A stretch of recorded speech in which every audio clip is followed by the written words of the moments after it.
Pag naanod ito, siyempre mababasag kasi tatama sa mga bato. Hello guys, for today's video ay pupunta ako sa ilog at mamumulot ako ng basura. Kasi alam ko dyan, maraming nagpipiknik dyan. Kaya kailangan nating pupulutin yung mga basura, lalo na yung mga pinag-iinuman na mga buti-buti. So delikado yun guys, kaya let's go guys, samahan niyo ako.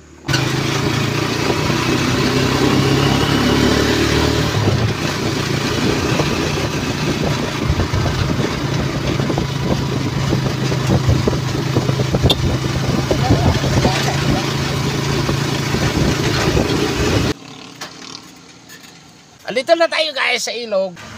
Dito tayo banda sa may taas. Gawa ng dito, kahit dito ang dami pa rin nagpipiknik dito guys, no? Itong ilog na ito. So pag puno na kasi doon sa may baba, so dito na sila pumupunta. Malamang masura din dito at saka mga buti kaya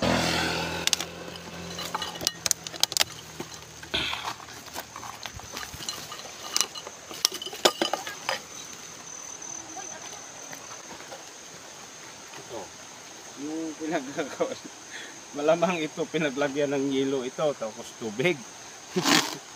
Sa sako natin guys.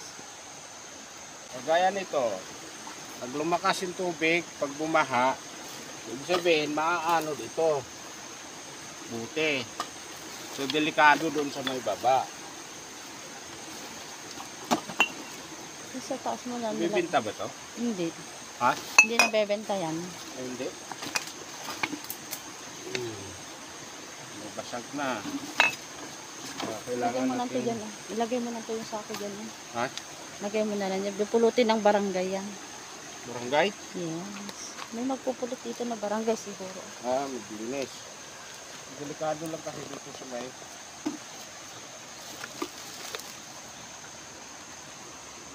Nung pumunta kasi ako dito ng isang araw, may nakita akong bote. Kaya itong gusto kong balikan ngayon.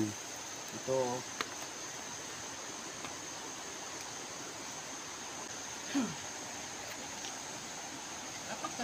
Maha na punta doon pabubog. May naliligo, mga bata, ilang bata, matanda, mga nagpipiknik dyan sa baba.